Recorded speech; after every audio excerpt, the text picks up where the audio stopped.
Okay, hello, good afternoon po. So, I am Sir Daniel at ngayon ituturo natin o pag-aaralan natin kung ano ba ang Boyle's Law at kung paano gamitin yung equation ni Boyle's Law sa paghahanap ng pressure at ng volume. Pero sa ngayon, ang gagawin muna natin, i-discuss muna natin kung ano ang ibig sabihin o sinasaad ng Boyle's Law. Ano ba ang sinasabi ng Boyle's Law? Okay? Ang sinasabi ng Boyle's Law na pag ang pressure daw ay tumaas, si volume bababa. Pag si temperature ay hindi nagbabago. Okay? At vice versa. Ano ibig sabihin nun? So pag si pressure tumaas, si volume bababa. Pag si volume tumaas, ang bababa naman si pressure. So makikita natin yun dito sa ating example. So halimbawa meron tayong mga gas dito, mga hangin, tapos dito hangin din. So ang nangyayari, pag ito ginuyod natin siya palabas, ang mangyayari, yung pressure sa loob bumababa. Okay? Kasi nga ginuguyod. Ngayon dahil ginuguyod mo yan, lumalaki siya, lumuluwang. So dahil lumuluwang siya, ang nangyayari kay volume? Tumataas. Okay? Pero dito sa example natin na pangalawa, nung tinulak siya, nung tinaas yung pressure. Okay? Tinulak, ibig sabihin nag-exert ka ng force. Nung tinulak siya, ang nangyari dun sa pressure, tumaas. Pero nung tumaas yung pressure, ano ang nangyari dun sa volume? Kung kukumpara natin dito, lumiit ba? Lumiit. So ang nangyari, nung tumaas yung pressure, si volume bumaba. So dito makikita natin na baliktaran yung relationship ng pressure at ng volume. Pag si pressure ay bumaba, si volume tataas. At pag si pressure naman ay tumaas, si volume bababa. Baliktaran ko yun. Makukuha natin. Yun lang ang sinasabi ng Boyle's Law. Pag si pressure tumaas, si volume bababa. Pag si volume bumaba, si pressure tataas. Baliktad po lagi. Okay? So ano ba ang equation ni Boyle's Law? Ang equation ni Boyle's Law ay P1 V1 is equal to P2 V2. Okay? Ang ibig sabihin ng P1, yun yung mauunang pressure. Ang ibig sabihin ng V1, yun yung mauunang volume. Ang ibig sabihin naman ng P2, ito yung pinakahuli or final na pressure. Ang ibig sabihin naman ng V2, final na volume. Okay? Ayan. So ngayon, i-apply naman na natin yung formula ng Boyle's Law. Diba? Sabi natin kanina, ang formula ng Boyle's Law, P1 V1 is equal to P2 V2. Okay? Yan yung susundan natin para ma-solve natin kung ano man yung nawawala sa kanila. Okay? So, sige, gamitin natin yung formula na yan dito sa example na to. Sa example na to, ang sinabi niya, basahin natin, a gas occupies 12.3 liters at a pressure of 40 millimeter mercury or mmHg. What is the volume when the pressure is increased to 120 mmHg? Okay? So, ang sabi niya dito, meron daw isang gas, isang hangin, gas, okay, na isang container na kung saan yung gas or yung container na yon, meron siyang laman na 12.3 na hangin. Tapos yung pressure daw sa loob ay 40 mmHg. Ngayon, ang nangyari, yung pressure sa loob na yon is tinaas. So mula 40, yung pressure naging 120. So pag magsosolve tayo ng Boyle's Law, okay, or ng problem ng Boyle's Law problem, ang gagawin lang natin, okay, i-identify muna natin yung given. Okay? P1. Okay? Pressure ang ibig sabihin ng P, tama? Saan dyan yung naunang pressure? C, 40 mmHg. So ang P1 natin, 40 mmHg. Okay? Ano naman yung ating V1, volume? Ang ating volume ay C, 12.3. Bakit si 12.3 ang ating volume? Kasi nga, liters siya, letter L. Diba tinuro natin yan?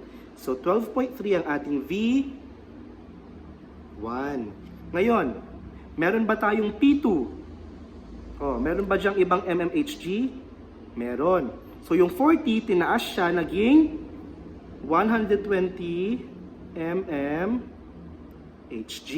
Ngayon, meron ba tayong V2? Meron pa bang ibang liters dyan na nakalagay? Wala na, tama. So, ibig sabihin, si V2 yung hahanapin natin. Okay? Siya yung isosolve natin gamit itong formula na to. P1, V1 is equal to P2, V2. Okay? Ngayon na na-identify na natin or nahanap na natin yung mga given, gamitin na natin yung formula. Okay? So, ano ba yung P1 natin? 40. 40 mm Hg. Times, since magkatabi sila, ita-times mo. Ita-times mo siya kanino? Kay V1. Ano ba yung V1 natin? 12.3. So, 12.3 liters. Sabi niya dyan, equals. So, gayahin natin. Equals. P2. Meron ba tayong P2? Meron. Ito, 120. So, 120 mm Hg. Meron ba tayong V2? Wala. So, since wala tayong V2, ang ilagay lang natin dito, V2. Okay, nakukuha natin. Ngayon, ang gagawin na natin, isosolve na natin. Okay? Okay. So, ang gagawin natin, since meron na tayo ng given, ang gawin muna natin, i-times muna natin yung may partner. Kasi ito, wala siyang partner, nawawala eh. So, ito, i-times muna natin. So, 40 times 12.3, ang sagot natin dyan, 492. Ngayon, gayahin mo or kunin mo yung unit. So, 492 mmHg, kinuha natin dyan, ito L. So, ilagay din natin L. Tapos, equals, sabi niya, equals 120 mmHg. Tapos, V2, sabi niya. Tama? Ngayon, ang gagawin natin, kailangan natin i-divide ito at ito sa number. Ngayon, paano natin malalaman kung ano i-divide natin? Okay? Ang gagawin natin, ang tatandaan nyo lagi, kung sino yung walang partner sa kanila, siya yung bababa. So, ito ba, may partner? Meron. Ito, may partner ba? Wala, nawawala. So, kung sino yung walang partner, siya yung i-divide mo both side. So, since walang partner, i-divide natin both side, 120 mmHg divide 120 mmHg. Ngayon, pwede na natin isolve. Tandaan natin, pag magkapareho, ika-cancel. So, since 120 ito at 120 ito, ang gagawin nyo lang po, cancel. Magkapareho din ba ang mmHg at mmHg dito? So, i-cancel natin. Okay? Ngayon, dito naman, sino ang magkapareho? mmHg or L? So, ang may kapareho dito si mmHg. So, i-cancel din natin ito. Ngayon, ang 492. Pag 492 dinivide mo sa 120, ilan ang magiging sagot? Ang magiging sagot natin is 4.1.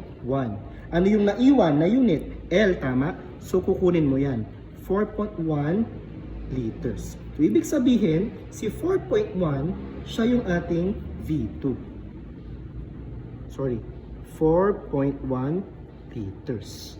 Nakuha natin. So, ang ginawa lang natin, ginaya natin to. O, P1, V1, P2, V2. Tinimes natin, kaya meron tayong 492. Okay? Tapos, since itong 120, dahil wala siyang partner, siya yung binaba natin. Dinivide natin both sides sa 120. Tapos, nung dinivide na natin, kinancel natin yung 120 tsaka 120 kasi pareho lang sila.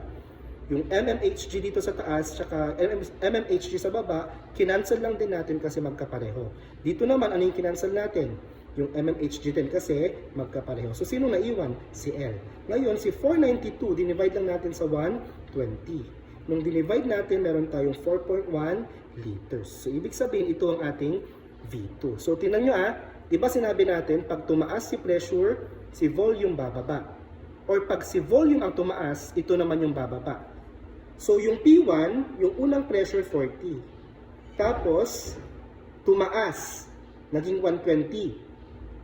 So, ibig sabihin kung tumaas siya, yung P tumaas, ano ang mangyayari kay volume? Dapat, bababa siya. So, yung unang volume, 12.3.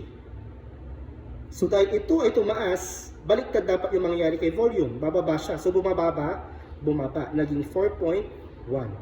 So, tama yung ating sagot.